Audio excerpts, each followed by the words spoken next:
Hi friends, ഇന്ന് സിമ്പിളായിട്ട് നല്ല ടേസ്റ്റിൽ തയ്യാറാക്കാൻ പറ്റുന്ന ഒരു കപ്പപ്പുഴുക്കിൻ്റെ റെസിപ്പിയാണ്. അതിനായി ഞാനിവിടെ 1.5 കിലോ കപ്പയാണ് എടുത്തിട്ടുള്ളത്. അതൊന്ന് തൊലി കളഞ്ഞ് വൃത്തിയാക്കി കഴുകിയതിന് ശേഷം ഒന്ന് ചെറുതായി കട്ട് ചെയ്തെടുക്കാം.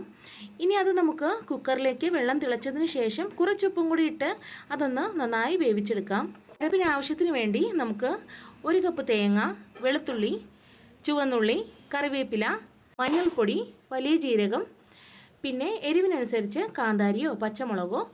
ഇനി നമുക്ക് ഇതെല്ലാം കൂടി ഒന്ന് മിക്സിയുടെ ജാറിലിട്ട് നന്നായി ഒന്ന് അരച്ചെടുക്കാം.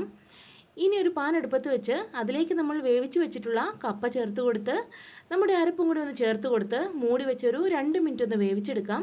അപ്പോൾ അരപ്പിൻ്റെ പച്ചമണം എല്ലാം നന്നായി മാറിക്കിട്ടും. ഇനി അത് നന്നായി ഒന്ന് മിക്സ് ചെയ്ത് കുറച്ച് കറിവേപ്പിലയും കൂടി ഒന്ന് ചേർത്ത് കൊടുത്താൽ നമുക്ക് നല്ല ടേസ്റ്റി കപ്പപ്പുഴുക്ക് ഇവിടെ റെഡിയായി കിട്ടും. ഇനി എല്ലാവരും ഇതുപോലെ ഒന്ന് ട്രൈ ചെയ്ത് നോക്കുക. നമ്മുടെ ചാനൽ പുതുതായി കാണുന്നവരാണെങ്കിൽ ഒന്ന് സപ്പോർട്ട് ചെയ്യുക. Thanks for watching. ബൈ.